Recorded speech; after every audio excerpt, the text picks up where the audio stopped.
Talbot Mills was the poll. It wasn't Roy Morgan, it was Talbot Mills, which I think is the Labour Party, isn't it? Is the Labour Party Talbot Mills? Talbot Mills? Is that right? They are the Labour Party pollsters, I think. Yes. All right. Now, it has been an issue on the platform for, oh God, quite some time, has it not? And that is New Zealand's relationship to the rest of the world via the Paris Accord and a series of other climate agreements that we've entered into, including, God love us all, when we decided to do a free trade agreement with the European Union, we wanted to put that in as well. In fact, we damn well insisted upon it. But the ACT Party is calling for New Zealand to pull out of what they say is the broken Paris Climate Accord unless major changes are made to allow lower emissions targets. Paris needs to change, David Seymour was quoted saying yesterday, or New Zealand needs to leave. ACT has long been sceptical of the Global Pact, which New Zealand signed in 2016, I think, under the then Key government. And fellow coalition partner New Zealand First has also raised doubts, saying in March that the Paris deal should be put out to pasture. Joining us to talk about this and why he's come to this conclusion is ACT Party leader David Seymour. David, welcome to the show. Lovely to have you on. You're at the back of a car, are you? Hey, great to see you, Michael. Yeah, I am. I just hope the reception stays clear. That's all right. Where are you today? I have just been at the Blue Light base in Papakura, and they just started a new initiative to take children who have dropped out of school and basically help them catch up with their work so they can confidently go back to school. So it's a pretty cool thing. No, that's good. And they need to do that if you're going to go make any impact upon those truancy figures too, don't you? Really? Absolutely. Yeah. Listen, mate, that's not what we're talking about though today. Paris Climate Accord 2016. I don't think you signed up for that. Were you sitting around the key table at that time? Well, I was in Parliament and I was part of the government in as much as the National Party had 60 seats and they could form a government either with me or with United Future and the Maori Party. So the ability to hedge over them was pretty limited, because if we said, well, that's a bad idea, they'd just do something with the Maori Party instead, which they did with the Resource Management Act reforms.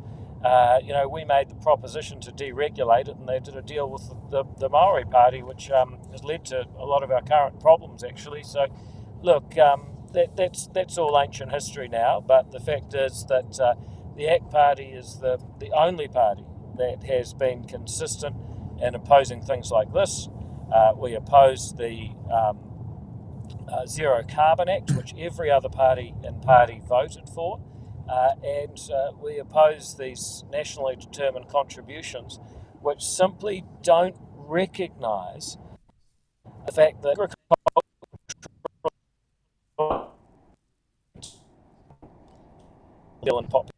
40 million people overly consume food, and we do that by emitting methane, which does not have the same impacts on climate as other gases. Now, I don't believe that successive governments have represented New Zealand's interests.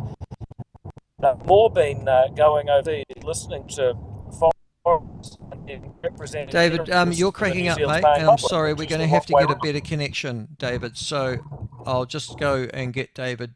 You go and sort him out. Thanks, Josh. So we've got a better connection. We don't want to listen to what he's got to say. He said yesterday that the position statement released by ACT, net zero targets have been set without regard for the real cost to firms, farms and families.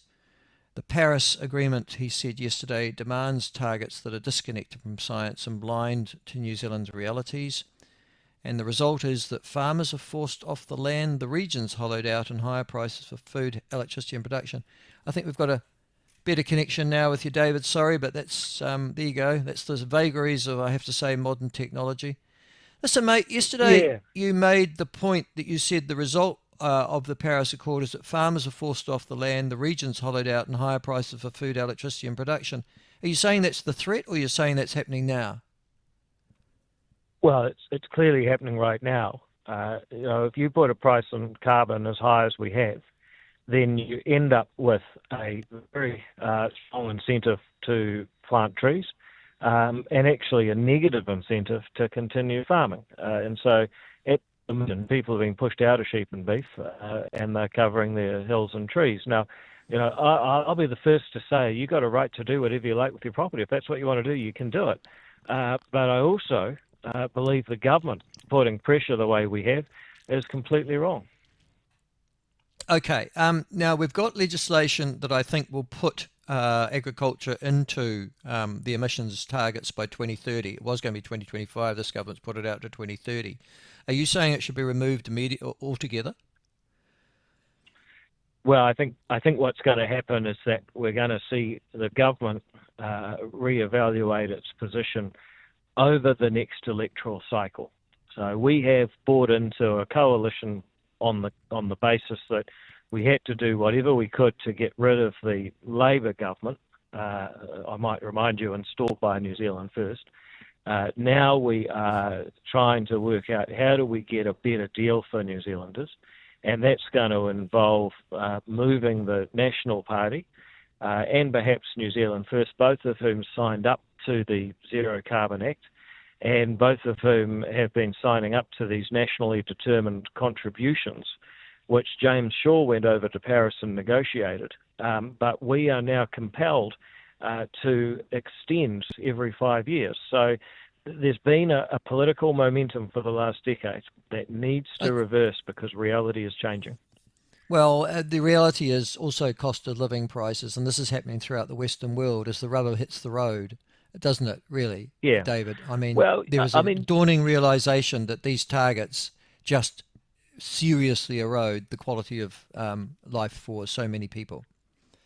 Yeah, I mean, the Australians had this about a decade ago. You remember there was a period where they seemed to have a new Prime Minister every few months. And I believe part of the reason for that difficult political time is they were having a national debate about whether they were prepared to turn the lights off to basically be virtuous in terms of climate. We've been able to avoid that because of the hydropower and more recently the geothermal power. However, everyone wants to go to heaven, no one wants to die. We've been able to have it both ways for a long time, but not forever. No, well, that realization is going to be as immediate as next year, really, in terms of the lack of energy that we've got as a result of not making those investments. But listen, the other thing is New Zealanders are also very sceptical, and certainly the listeners to the platform, on the international commitments we've made, for example, the Paris Accord, vis-a-vis other countries. The United States has just pulled out. Other nations are iffy on their particular contributions, particularly the largest emitters of carbon. Does that guide some of your thinking as well? Yeah, it does. I mean, ideally, you want to be the last to jump and the first to land because there is a danger in a small trading nation getting out of sync with its trading partners either way. So, when people say, oh, we got to be careful of our trade relationships and we don't want to screw that up, I mean, that's not a crazy concern. We should listen to that and think about it. But equally, as the rest of the world shifts, we can't afford to be a little bit like those Japanese soldiers that got found 30 years after the war ended, still trying to fight the good fight, even though the war was over. And there's a real risk that the rest of the world shifts and New Zealand finds itself still putting farmers out of business so that the world's hungry can be fed by less efficient farmers who actually emit more greenhouse gases than New Zealand farmers do.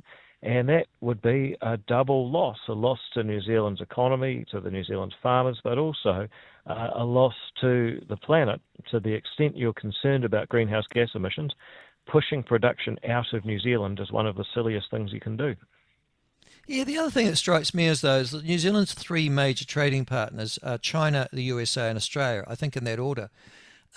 None of those are leading the world. In fact, as we know, the USA has pulled out. China are still building new coal-fired power stations.